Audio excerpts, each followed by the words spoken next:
भोसल्याची सून होऊन आली, जाधवाची लेक ती भोसल्याची सून होऊन आली, आणि शहाजीराजांचा संसार सोन्यापरी सुजळून गेली, आणि शहाजीराजांचा संसार सोन्यापरी सुजळून गेली. वाघिणीचं काळी तिचं वाघ तिच्या पोटी, वाघिणीचं काळी तिचं वाघ तिच्या पोटी, स्वराज्याचा ध्यास म्हणी जगदंब जगदंब तिच्या ओठी, स्वराज्याचा ध्यास म्हणी जगदंब जगदंब तिच्या ओठी.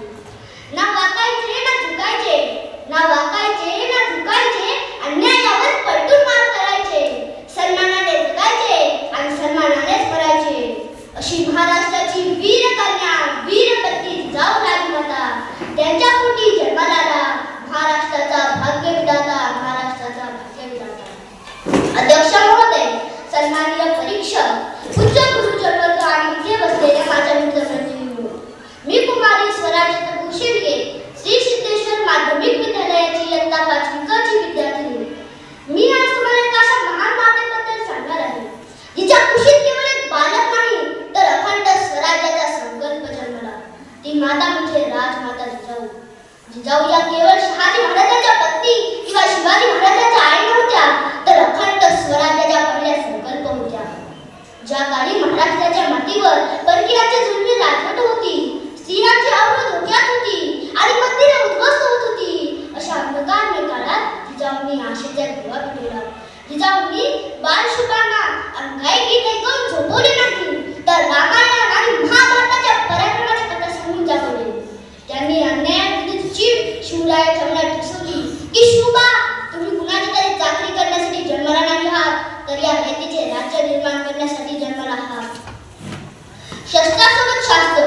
जिजाऊंनी शिवबांना केवळ तलवार चालवणे शिकवले नाही, तर ती तलवार कधी आणि कोणासाठी उपसायची याचे नीतिमत्तापूर्ण शिक्षण दिले. जेव्हा पुण्यातून मी गाढवाचा नांगर फिरवून अशुभ ठरवले गेली होती, तेव्हा याच जिजाऊने तिथे सोन्याचा नांगर फिरवून रयतेचा विश्वास जिंकला होता. हे धाडस होते. पती शहाजीराजे कर्नाटकात असताना त्यांनी आपल्या मुलाला शत्रूच्या जाप्यात म्हणजे निजामशाही आणि आदिलशाहीच्या मधोमध वाढवले आणि स्वराज्याचा पाया रचला. जेव्हा शिवराय अफजल खानाच्या भेटीला जात होते, तेव्हा जिजाऊच्या काळजात धडधड नव्हती का? नक्कीच होती. पण त्यांनी शिवरायांना निरोप देताना सांगितले होते, जा शिवबा, यश घेऊनच या. जर विजय मिळून आला नाही तर या जिजाऊला आपले तोंड दाखवू नका. हा कठोरपणा एका सामान्य आईचा नसून एका राष्ट्रपितेचा होता. मित्रांनो, आज आपण शिवरायांचा जयजयकार करतो, पण आपल्या घराघरात जिजाऊंचे विचार रुजणे गरजेचे आहे. ज्या दिवशी प्रत्येक आई आपल्या मुलाला स्वार्थाऐवजी परार्थाचा विचार शिकवेल, त्या दिवशी या समाजात पुन्हा एकदा स्वराज्य निर्माण होईल.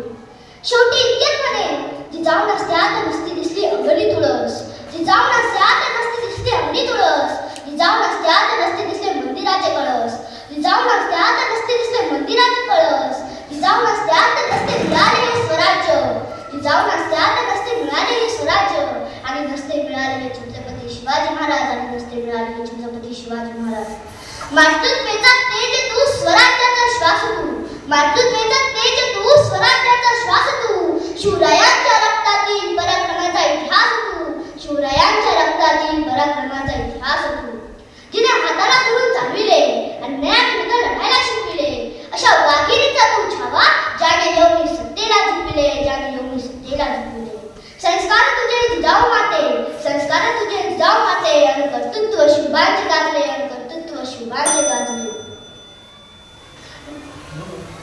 अशा या थोर क्रांती ज्योतीला राष्ट्रमाता जिजाऊंना माझा मानाचा मुजरा